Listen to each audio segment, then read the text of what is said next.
The real-time real estate segment is brought to you by the area trusted real estate professionals of Ron Siegel Radio. Visit rsrhomescout.com. rsrhomescout.com.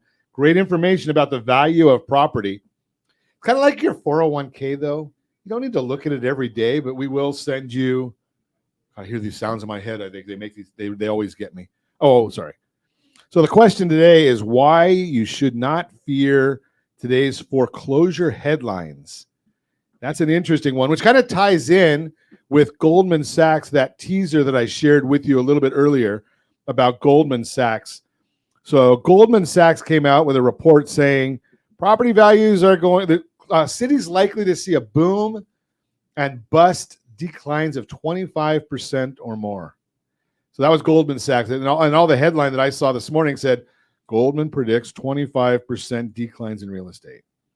They forgot the subtitle, with not closed caption, but the subtitle that says, in San Jose, San Diego, Phoenix, and Austin. Well, those cities, we've talked about that over and over again. Those cities had some major appreciation or price increases. Was it overheated during the last couple of years? Probably. So anytime something goes up 30%, it can go down 30%. So be careful. Why you shouldn't fear today's foreclosure headlines.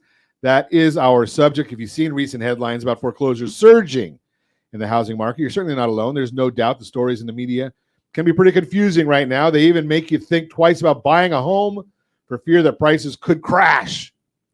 The reality is the data shows a foreclosure crisis is not where the market is headed, and understanding that really is mission critical if you want to know the truth about what's happening today.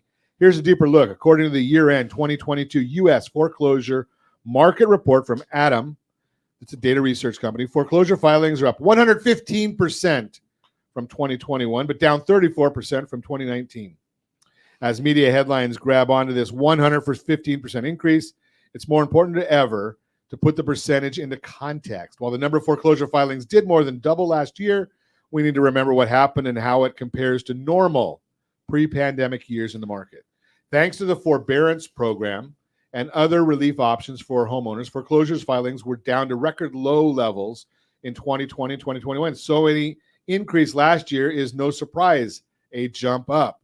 Rick Sharga, Executive VP of Market Intelligence at Adam, notes, quote, 18 months ago, the end of the government's foreclosure moratorium, and with less than 5% of the 8.4 million borrowers who entered CARES Act forbearance program remaining, foreclosure activity remains significantly lower than it was prior to the COVID-19 pandemic. It seems clear that government and mortgage industry efforts during the pandemic, coupled with a strong economy, have helped prevent millions of unnecessary foreclosures, unquote. Clearly, these options meant millions of homeowners could stay in their homes, allowing them to get back on their feet during a very challenging period. With home values rising at the same time, many homeowners who may have found themselves facing foreclosure under other circumstances were able to leverage their equity, sell their houses rather than face foreclosure. And that trend continues today. And remember, if you're watching us on RonSiegelRadio.tv, any of our socials, or the ABC News and Talk AM 1490 video feed, foreclosures, we got a chart here. Foreclosures today are far below the record high 2.9 million that were reported in 2010 when the housing market crashed. 2.9 million versus last year, 324,000. Way down. So while foreclosures are rising, keeping perspective in mind is key. As Bill McBride, founder and author of Calculated Risk, noted just last week, quote, the bottom line is there will be an increase in foreclosures over the next year from record low levels, but there will not be a huge wave of distressed sales as happened following the housing bubble. The distressed sales during the housing bust led to cascading price declines, and that will not happen this time, unquote. Bottom line, right now, putting the data into context is more important than ever. While the housing market is experiencing an expected rise in foreclosures, it's not the crisis level that the media wants you to believe. And if you have any friends, family, or coworkers thinking about buying, selling, or borrowing on real estate, can I count on you to give me a call, introduce them to me? We'll put together a game plan for them. Just throw that out there. That's the real-time real estate segment brought to you by the area trusted real estate professionals of Ron Siegel Radio. Visit rsrhomescout.com, rsrhomescout.com.